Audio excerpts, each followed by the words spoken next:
Hello friends. अभी ना केवल हमारे शहर उदयपुर बल्कि पूरे प्रदेश में एक बीमारी की चर्चा है जिसे मम्स बोलते हैं।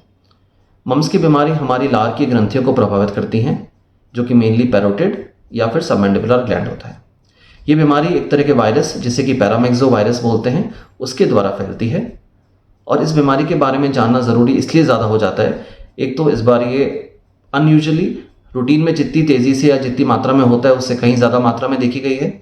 और उसके अलावा ये बड़ी तेज़ी से एक पर्सन से दूसरे पर्सन में, एक व्यक्ति से दूसरे व्यक्ति में बहुत तेज़ी से फैलती है। हमारे बोलने से, हमारे खांसने से, हमारे छींकने से, एक दूसरे की चीज़ें इस्तेमाल करने से भी इनको फैलने का डर रहता है।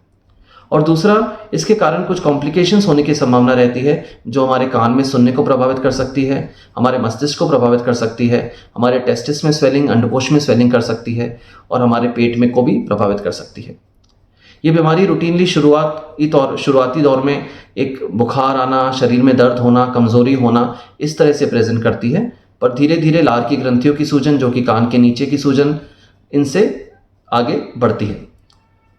और ये बीमारी चूँकि एक दूसरे से बहुत तेज़ी से फैलती है, इसलिए इसमें हमें ये ध्यान रखना ज़रूरी है कि हम इससे प्रभावित होने के बाद में घर से नहीं निकलें, दूसरे लोगों से अपनी चीज़ें शेयर नहीं करें और एक डिस्टेंस बना के रखें, ताकि हमारे मुंह से निकलने वाला कोई भी सलाइवा या ड्रॉपलेट से हम दूसरों को इन्फेक्ट नहीं करें।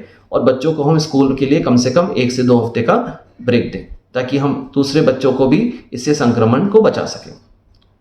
इसका इलाज रूटीनली सिम्टोमेटिक रहता है, जिसमें कि हम दर्द की दवाई है, बुखार की दवाई है या सूजन की दवाई देके और 5 से 7 दिन में इसका प्रभाव पूरी तरह से ख़त्म हो जाता है। पर अगर हमें किसी भी समय ऐसा लगे कि इस बीमारी के कारण हमारे अंडकोश में, टेस्टिस में स्वेलिंग आ रहा है, हमें बहुत तेज़ी से सिर दर्द हो रहा है, हमारे कान में सुनने में कमी आई है, तो हम तुरंत डॉक्टरी सलाह लेके और इस कॉम्प्लिकेशंस को होने से बचा सकें।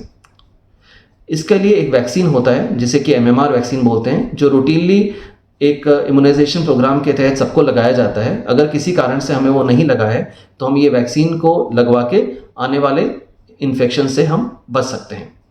पर सबसे ज़रूरी है, इस चेन को अगर हमें ब्रेक करना है तो हमें जैसे ही पता पड़े कि हमें ये इन्फेक्शन हो रहा है, हमारे कान के नीचे स्वेलिंग होना शुरू हो गया है, हमें खाना पीना चबाने में दर्द हो रहा है और बुखार आ रहा है, और हमें डॉक्टर ने अगर बता दिया है कि हमें मम्स है, तो हम घर पे रहें, बाहर नहीं निकलें, दूसरों को होने से बचाएं, ताकि इस चेन को हम यहीं पे ब्रेक कर सकें।